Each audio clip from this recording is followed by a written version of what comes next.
You're a detective sergeant. You're assigned to homicide detail. A man is shot down in the street of a residential neighborhood. He's critically wounded. You don't know who the assailant is. You don't know where he is. Your job, get him.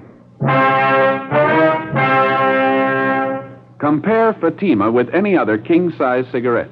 Prove Fatima quality yourself. You'll find Fatima's length filters the smoke 85 millimeters for your protection. Fatima's length cools the smoke for your protection. You'll find Fatima's length gives you those extra puffs, 21% longer than standard cigarette size. And in Fatima, you get an extra mild and soothing smoke. Plus, the added protection of Fatima quality. Definitely the best quality in its class, but the same price as the cigarette you're now smoking. Buy Fatima in the bright, sunny yellow pack. Best of all, king-size cigarettes.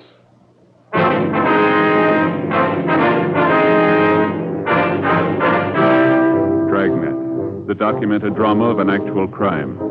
For the next 30 minutes, in cooperation with the Los Angeles Police Department, you will travel step by step on the side of the law through an actual case transcribed from official police files. From beginning to end, from crime to punishment, Dragnet is the story of your police force in action.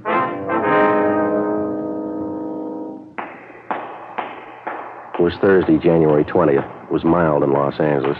We were working the night watch out of homicide detail. My partner's Ed Jacobs. The boss is Thad Brown, chief of detectives. My name's Friday. I was on the way back from dinner, and it was 9:57 p.m. when I got back to the city hall, room 42, homicide detail. Hi, make it in time? No, they were closed up. Oh, that's too bad. Where'd you eat? Well, that cafeteria down the street was terrible. Nothing at all, huh? Well, I figured I'd be safe with a corned beef hash. Even that wasn't much. Soggy, you know. Probably standing all day. That's too bad. I asked Johnny if he'd stay open a couple of minutes late. Told him you were coming right over. The place was closed tight when I got there. Couldn't raise anybody. Tough luck. Short ribs are really good tonight. Some great pie, too. Boysenberry. Best I had anyway. Mm-hmm. Say, you got any of those bicarb pills in your locker? I could sure use one. I'm afraid not. Gave the last one to Gene Bechtel tonight. Oh. He ate at the cafeteria, too. Hiya. Oh, Hi, what do you say? Any phone calls for me yet? Muriel down at the staff's office called. That run you asked for, they got it ready. It was the only call, huh? Yeah. What is it, Al? Something wrong? No, why? You've been moping around like you lost your best friend. What's the matter? You mad at the world? No, just my in-laws. The wife had her father and mother over for lunch today. The old man's getting to be a real pain in the neck. Don't get along with him, huh? I keep trying to. Doesn't seem to do much good. All he can think of is money. It's all he can talk about. Why let it bother you? My in-laws have been talking about it for years. Forget it. He won't let you. The minute he puts his foot inside the front door, it's the first thing you hear. Crusty old guy. That pipe he smokes enough to knock you over. Why don't you duck out when they come over? Tell them you got a call. You have to go to work. Well, the wife's onto that one. She makes me hang around. Keeps telling me her father and mother like me. You never know it. The old guy's a real tyrant. See, the wife comes from a big family. Every time I see her old man, he has to make a point of telling me how smart his other sons-in-law are. How much dough they're making. Yeah, same routine every time. One of his daughters married a carpenter. He's making $20 a day. One of them married a hod carrier. He's making $25 a day. Always ends up asking me how much I'm making. Why don't you tell him it's none of his business? I did today. That's what started the argument. I walked out. Crusty old guy. Yeah, so I get it. Homicide, Friday. Yes, sir. Where? Mm-hmm. Would you repeat? Yes, sir, I have it. Fine, thank you. Yes, sir, right away. Shooting, Kirkman near Alpine. Let me grab my coat. No details? Man down on the sidewalk, apparently hurt bad. Neighbor said it was a family fight. Come on, we better hustle it, Al. Let's go. That's one good thing about this job. What do you mean? Trouble. You don't know what it is till you hear about other people's.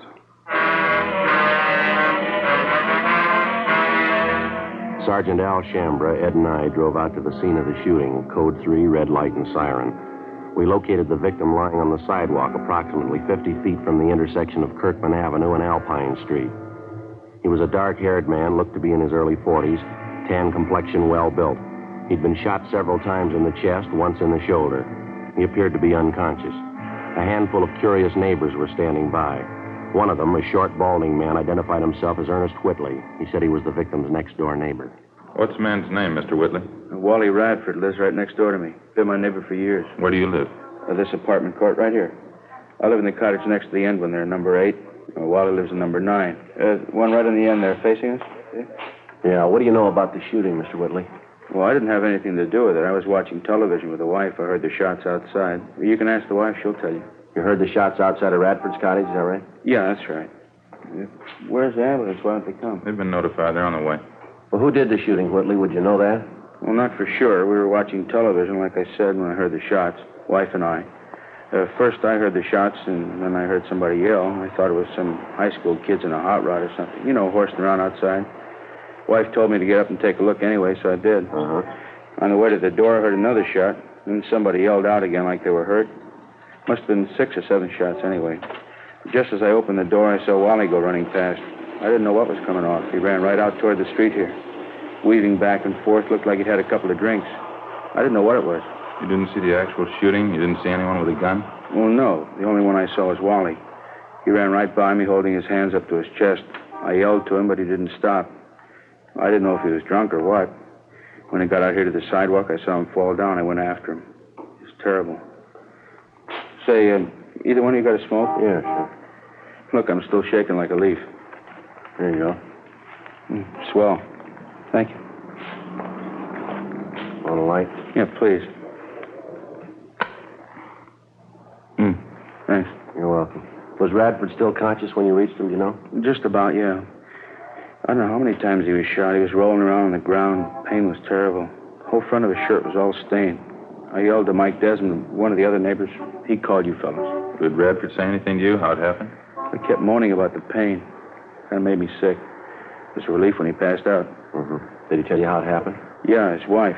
I figured that was it when I saw what was wrong with him. He told you his wife shot him? Well, they had a big fight today, Wally and his wife.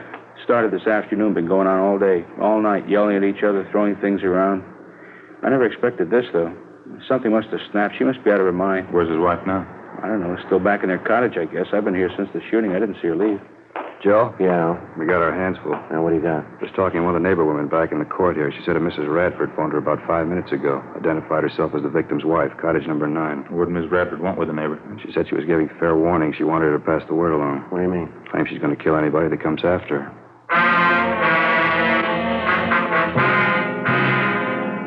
10:28 p.m. The ambulance arrived, and the attendants administered first aid to the victim of the shooting, Wallace Radford. Before he was rushed to Georgia Street Receiving Hospital for further treatment, Radford regained consciousness long enough to confirm the fact that it was his wife who shot him. That was about all he could tell us before the sedatives took effect. The 2 officers and 2 of the radio cars which were standing by were detailed to keep the crowd away from the apartment court where the shooting took place, in particular Cottage 9, where the Radfords lived. The blinds were drawn in the house. There were no lights showing. We called the Radford cottage on the phone, but there was no answer. Al Shambra and Ed circled around and back for a closer look at the place. I continued interviewing the Radford's next-door neighbor, Ernest Whitley. I guess I should have known it'd come to this someday, the way they've been fighting lately, Wally and his wife. They've been doing nothing but wrangling, day in, day out. Well, you any idea where Mrs. Radford got the gun? She must have used Wally's, I guess. Don't know where else she'd get her hands on one. He keeps a gun in the house, does he? Yeah, as long as I've known him, he has. 38 automatic. I don't know the make, though. Do you happen to know if Mrs. Radford was used to handling a gun? No, typical woman. I remember Wally and Stella were over for cards one night. Stella, that's Mrs. Radford. Yeah, I know. I don't know how it came up, but Wally and Stella started arguing about him keeping a gun in the house. Stella didn't like it a bit, said she was afraid of guns. Didn't even like to have him around. I'm surprised she even knew how to pull a trigger. You said the Radfords had a big fight today. What was it about? Do you happen to know? Same old thing, I guess. Stella was always accusing Wally of running around with other women, running around town drinking. As far as I know, it wasn't true. Matter of fact, it was just the opposite. If anybody was on the town, it was Stella. I happen to know at least one guy she was making eyes at.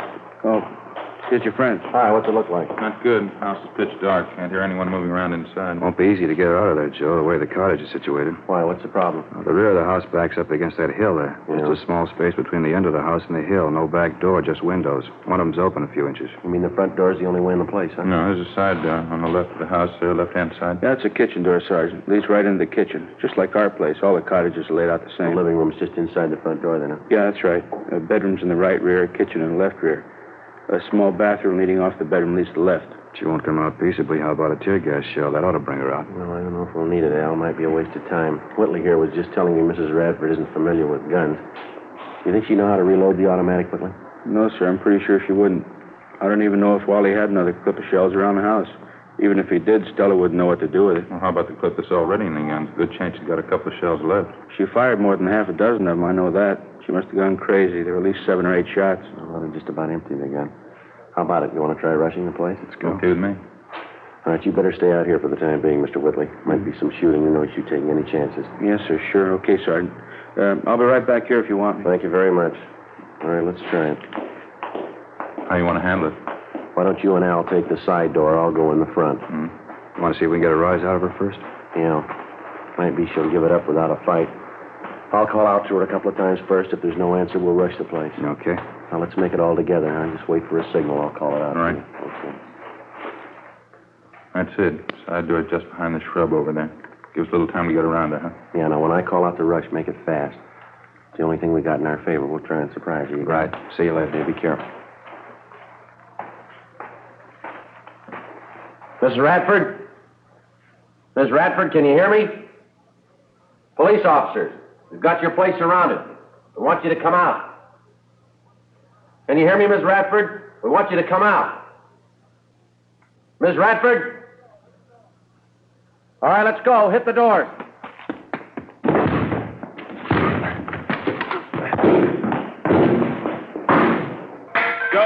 Joe, you all right? Yeah, what about you? In the kitchen. It's empty. Okay, just a minute. Living room's empty, not in here. Ed, in the bedroom. Nothing here. Yeah, how about that? Hey, Joe, back here. Where are you? Bedroom, straight back. All right. Have a look. Did you check the bathroom and all the closets? Everything. She's gone. 10:46 p.m. We double-checked the cottage, all the buildings, and possible hiding places adjoining the Radford house, and then we combed through the immediate neighborhood around the apartment court. There was no trace of the suspect, Stella Radford. In the apartment, we found a picture which neighbors told us was a good likeness of Mrs. Radford. Al Shambra got to a phone, called the office, and a local broadcast and an APB was gotten out on her. We figured she probably slipped out of the house without being noticed during the general excitement immediately after the shooting. Her phone call to one of the neighbors warning that she'd kill anyone who came after her only served as a stall to give her more time for a getaway. 10:55 p.m. Ray Pinker and the crime lab crew arrived and began their preliminary investigation. Judging from the bloodstains found on the furniture and the rug in the living room and on the front steps of the cottage, Radford had first been shot while he was in the living room, and then apparently he ran out the front door to escape the gunfire. A trail of 7 empty shells ejected from a .38 caliber automatic seemed to indicate that his wife followed him out the front door, still firing at him as he tried to get away. We checked the apartment court garage, but the Radford's car was still there. We remained at the apartment court interviewing the neighbors and trying to get a line on some of Mrs. Radford's known friends and associates. Joe, how'd you make out? Not much, Al. The neighbor I talked to hardly even knew the Radfords. How about you? Not much better. Girl in the apartment up the way name's Joanne Taylor. She told me she knew Radford's wife fairly well. Says she has a sister in town. Doesn't have any idea where she lives, though. How about the boyfriends Mrs. Radford's supposed to be running around with? She know anything about that? She thinks she was doing a little running around. She doesn't know who the men are, though. Hear anything about Radford's condition? Yeah, I checked with Georgia Street a couple of minutes ago. It's pretty critical. I don't know if he's going to make it or not. Joe, Al, back here, hustling. Come on. What do you got? Radford's neighbors next door. Whitley's. Just got a call from Mrs. Radford. She's talking to Mr. Whitley on the phone right now. Let's go. I don't know what this is all about.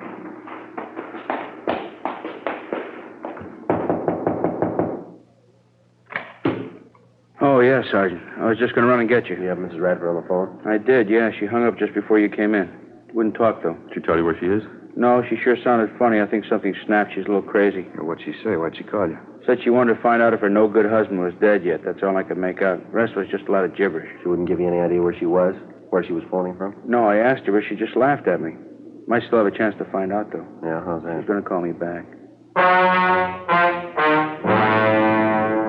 While Ed and I waited with Mr. Whitley in his apartment, Al Shambra got to another phone in one of the adjoining apartments, called our business office, and gave them the number of the Whitleys' telephone. He asked them to make arrangements as soon as possible to have all incoming calls at the Whitleys traced to their origin. Meantime, Ed and I were briefing Ernest Whitley as to what he should say if and when the suspect, Stella Radford, called him back. There was no phone extension in his apartment, so the only way we'd be able to monitor the conversation would be for Whitley to share the receiver with one of us. We waited. 11:30 p.m., 11:45, midnight, 12:15 a.m. Sergeant? All right, try and keep the receiver tilted so we can listen. Yeah, sure. Hope I got it straight. Okay. Hello? Ernie, this is Stella. Did you find out what I told you to? Yeah, I called the hospital. Wally's a lot better. It's not as bad as they thought it was. What do you mean it's not bad? You trying to kid me? No, it's the truth, Stella. It's not half bad at all. Wally's going to be all right. Couldn't be. I shot him 4 or 5 times. How could he be all right? Look, I didn't say he was all right. I said he was going to be all right. Look, it's nothing serious, not half as bad as they thought. You're lying. You know you're lying, Ernie. Look, come on, snap out of it, will you, Stella? It's going to be all right. Wally forgives you. Believe me, he does. Now, look, why don't you come home? We'll get the whole thing straightened out. There won't be any trouble. Why don't you stop trying to kid me? It's not going to be all right. I've seen the last of you and the last of Wally. Stella. I'm with my boyfriend now. We're getting out of town. Now, wait a minute, Stella. Use your head, huh? Don't go rushing in anything. You don't have to tell me. I know what I'm doing. I don't care if that dumb husband of mine lives or dies. But just tell him he'd better not try to follow us. Oh, Stella. My boyfriend's an ex-con. He's got a gun and he knows how to use it. Well, Stella, will you listen a minute? You can tell that to the cops, too, in case they're going to follow us. They try and stop us, and they're going to have a fight in their Look, heads. you keep talking. Will you listen for just a minute? Where are you now? Let me come down and talk to you. Not a chance. Just be a waste of time. I'm leaving with my boyfriend in half an hour. You can tell Wally I hope he dies. Wait a minute, Stella. He gave me a message for you, honey. He left something with me. He wants you to have it. What? His wallet. He gave it to me just before he left for the hospital. Got $94 in it. Says he doesn't care what you think of him. He wants you to have the money. $94? Yeah. He didn't have that much money with him. Where'd he get it? Well, I don't know anything about that, but it's right here in his wallet, just the way he gave it to me. He wants you to have it. That's all I know. I don't get it. He didn't have that much money. Well, what do you want me to do? Take it back to him? Tell him you didn't want it? Look, give the guy a break, huh, Stella? It's the only way he's got to show you how he feels about you. Stella? Isn't that right? Well, how about it, Stella? You got the money with you? I told you, yeah. Pick it up any time you want. No. You bring it down here. I'll pay your cab fare, buy you a drink. You can meet my boyfriend. Yeah. Just a minute. Stella? Hello, Stella? Yeah? It's about 12:30 now. I'll be down here in half an hour, huh? Uh-huh. I'm in a bar right on the corner. You can't miss it. Where? What corner? 9th and Avalon. As soon as the suspect, Stella Radford, hung up, we went to the apartment cottage next door where Al Shambra was on the phone in constant communication with our business office. He told us that somehow there'd been a slip-up. They were unable to trace the call to its point of origin. 12:36 a.m. According to plan, Ernest Whitley left his apartment, called a taxi, and headed downtown to keep his appointment with the suspect, Stella Radford. Ed Jacobs and Lieutenant Tony Ruiz from Homicide followed him. Al Shambra and I stood by at the apartment. More waiting. 1 a.m., 1:30, 2 a.m. Think they'd call us anyway. Wonder what the hitch is. Well, it's kind of hard to figure, Al. It's either a bum steer or they ran into some kind of trouble, maybe. And Mrs. Radford, she really warmed up to the idea when the money was mentioned. Well, apparently, yeah.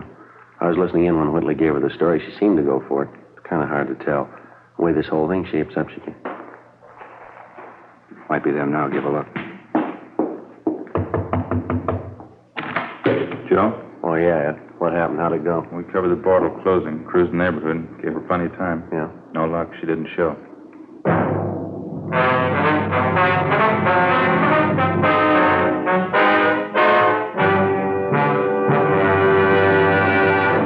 You are listening to Dragnet, authentic stories of your police force in action. Fatima, America's first, largest-selling blended cigarette. Now king size.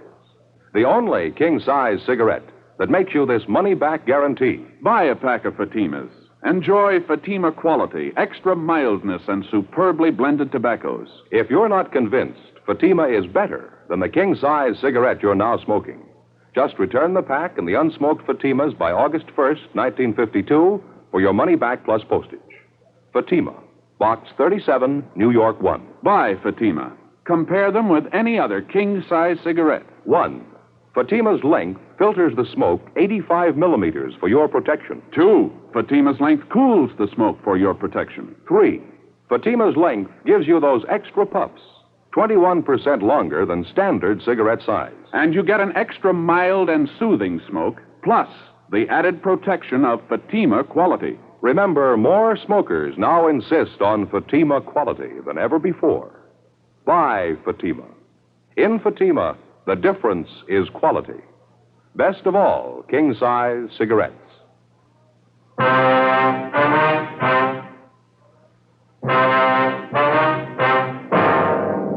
Friday, January 21st, 2:28 a.m. With the failure of the suspect, Stella Radford, to keep the date with her next-door neighbor, Ernest Whitley, at the Avalon Boulevard bar, we reached a temporary stalemate.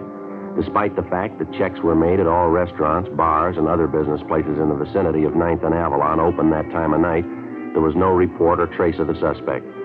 While the search continued, we stood by at the Whitley apartment in the hope that Mrs. Radford might call back.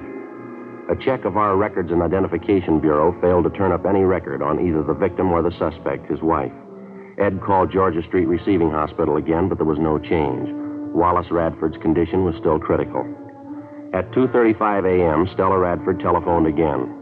While we listened in, she told Whitley that she'd had no intention of keeping that appointment with him at the Avalon Boulevard bar.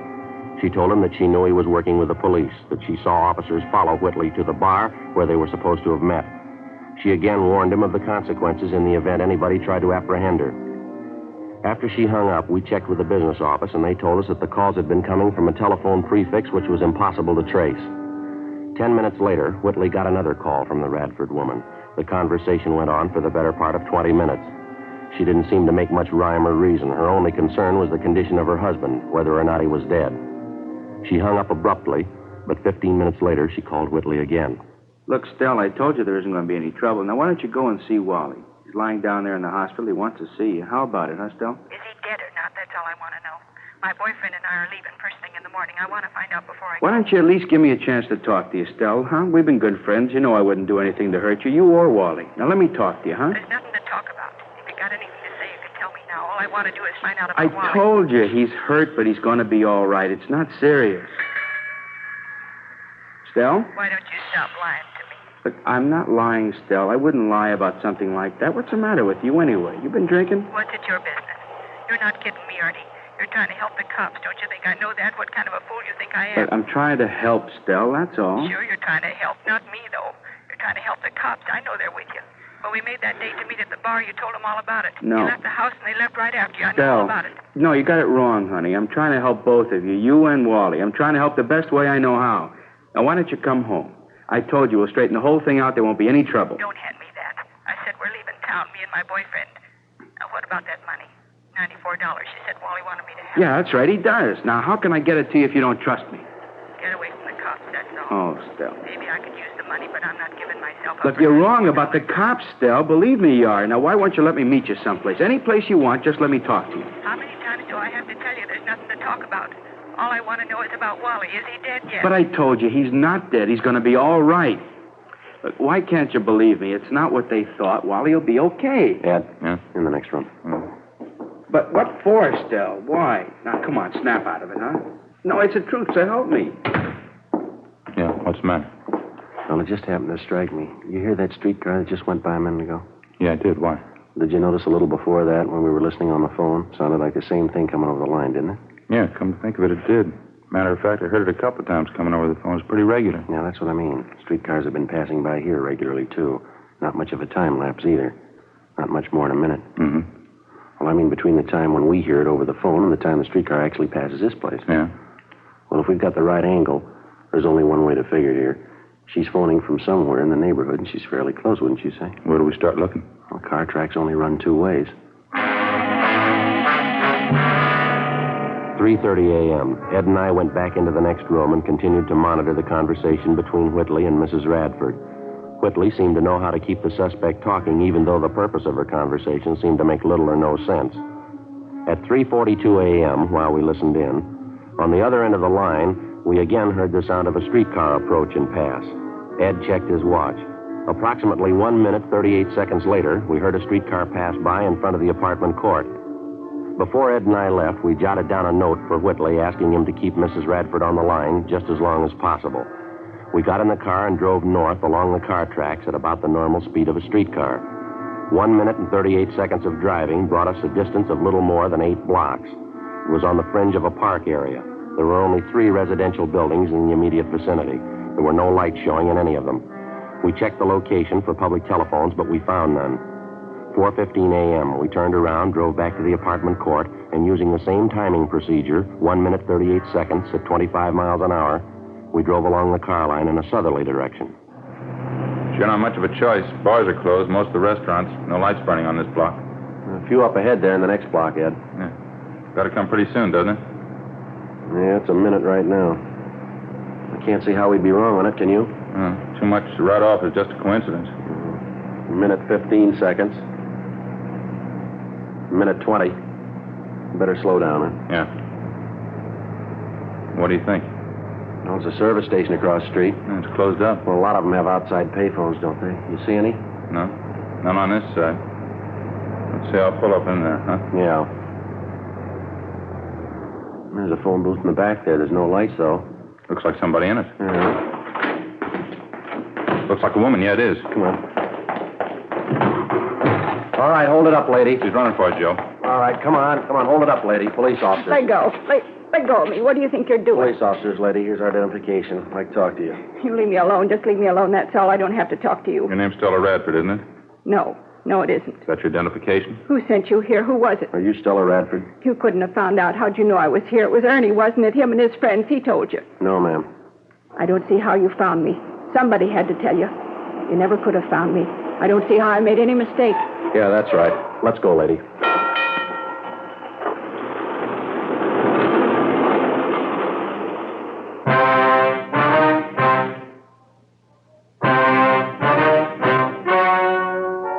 The story you have just heard was true. The names were changed to protect the innocent. On April 16th, trial was held in Superior Court, Department 88, City and County of Los Angeles, State of California. In a moment, the results of that trial. And now, here is our star, Jack Webb. Thank you, George Fenneman. Friends, as you know, Fatima Cigarettes makes it possible for us to bring you this Dragnet series. And each week, of course, we set aside a couple of minutes to tell you about Fatimas. We've already told you why we believe Fatima is the best of all king-size cigarettes. The rest is up to you. I suggest you buy a pack of Fatimas and compare them yourself. Fatimas give you an extra mild and soothing smoke, plus the added protection of Fatima quality, something no other cigarette has. Look for that bright, sunny yellow pack tomorrow and try Fatima.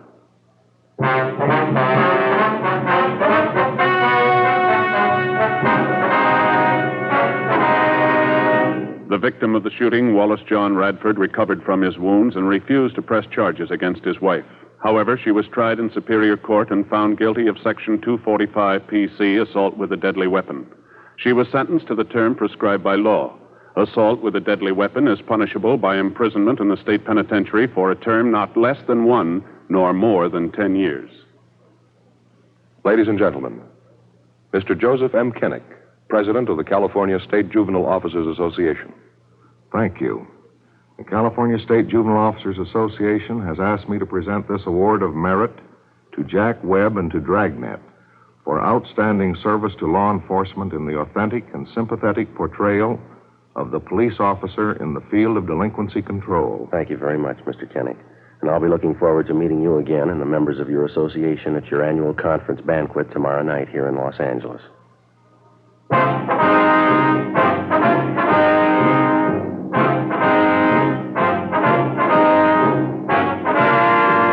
You have just heard Dragnet, a series of authentic cases from official files. Technical advice comes from the Office of Chief of Police W.H. Parker, Los Angeles Police Department. Technical advisors Captain Jack Donahoe, Sergeant Marty Wynn, Sergeant Vance Brasher. Heard tonight were Barney Phillips, Herb Ellis, Jack Crucian, Helen Cleve. Script by Jim Moser. Music by Walter Schumann. Hal Gibney speaking. Fatima Cigarettes, best of all king-size cigarettes, has brought you Dragnet, transcribed from Los Angeles.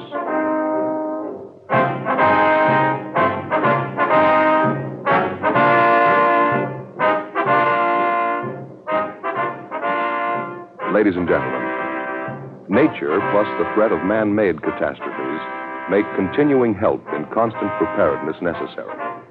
The Red Cross binds these needs. Answer the Red Cross call with a generous contribution.